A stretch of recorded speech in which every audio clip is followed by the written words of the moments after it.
Savar press ক্লাবের সামনে চলছে নারী নির্যাতনের বিরুদ্ধে মানববন্ধন। আপনারা দেখতে পাচ্ছেন সাভারের চিহ্নিত জালিয়াত চক্র সৈয়দ আমজাদ, পারুল, সালমা গংদের কর্তৃক নারী নির্যাতন ও অপপ্রচারের বিরুদ্ধে মানববন্ধনের ডাক দিয়েছেন বিভিন্ন মানবাধিকার সংগঠন এবং আজ সকাল 10:30 ঘটিকার সময় এই মানববন্ধনে অংশগ্রহণ করেছেন বেশ কয়েকটি মানবাধিকার সংগঠন।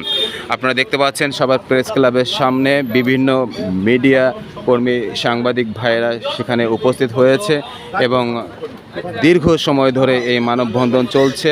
তাদের একটি দাবি সাভারের চিহ্নিত জালিয়াত চক্র সৈয়দ আমজাদ, পারুল, সালমা গংদের কর্তৃক নারী নির্যাতন ও অপপ্রচারের বিরুদ্ধে যে মানববন্ধন করা হয়েছে, এই মানববন্ধনের কথা একটি যে আমরা এই শাস্তির দাবি জানাচ্ছি এবং তারা দাবি জানিয়েছেন যে প্রধানমন্ত্রী থেকে শুরু করে সাভার থানা প্রশাসনিক কর্মকর্তা যারা আছে তাদের মাধ্যমে দৃষ্টান্তমূলক তদন্তের মাধ্যমে এই উপযুক্ত শাস্তি দাবি করছে যারা ভুক্তভোগী, এই মেয়েটিকে যারা নির্যাতন করেছে সেই নির্যাতনের সঠিক বিচার তারা দাবি করছেন।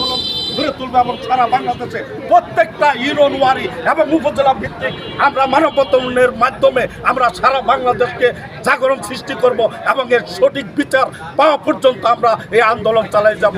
এ বলে আমি আমার বক্তব্য শেষ করছি। আল্লাহ হাফেজ।